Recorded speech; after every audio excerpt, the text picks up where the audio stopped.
story is message. It reminds us that no one should ever be counted out. Everyone always can stand up again, no matter what they've gone through, no matter where you find them.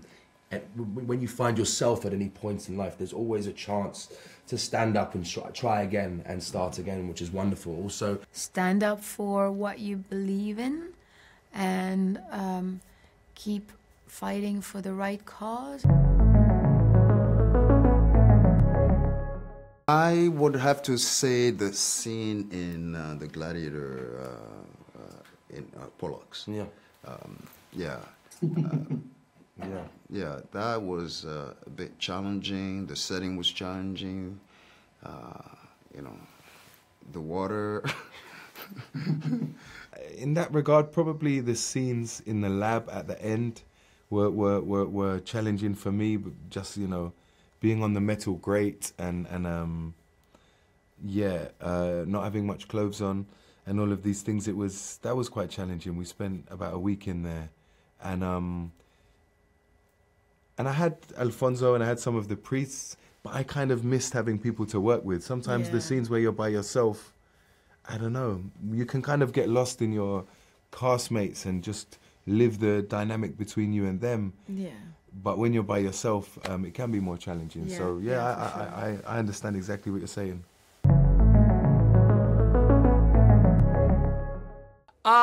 Yeah, I mean, the thing I think that separates Rebel Moon is this kind of,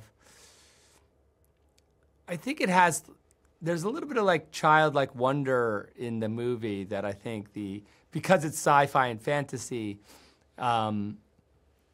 even though there are really dark parts to it, and I mean this in the best possible way, there is this kind of naivete that the characters have that allows the movie, I think, to exist in a mythological space that makes it kind of different from stuff I've done before.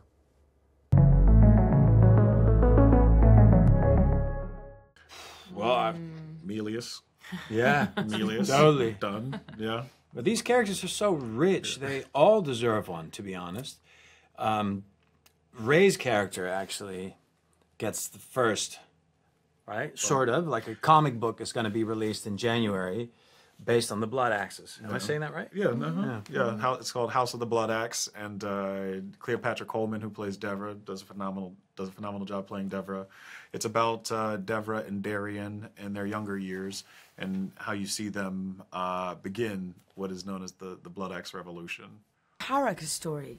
Yeah? I'm fascinated by his story, but just like for me, essentially, I want to see Staz in this so badly because I love his presence on screen, but also the aesthetic of his world is really appealing to me from a visual standpoint, and from the backstories that I saw, because we'll see more of his backstory in the movie number 2, which I haven't seen yet. But the little clip that I saw, I'm just intrigued with the aesthetic and what it looks like and what it feels like. I really want to see that. The next chapter, well, I mean, because I feel like if part 1 is a story of sort of gathering, I think part 2 is kind of it's a war movie, really, to be honest. And if there were to be a part 3 or 4, it becomes a quest, you know.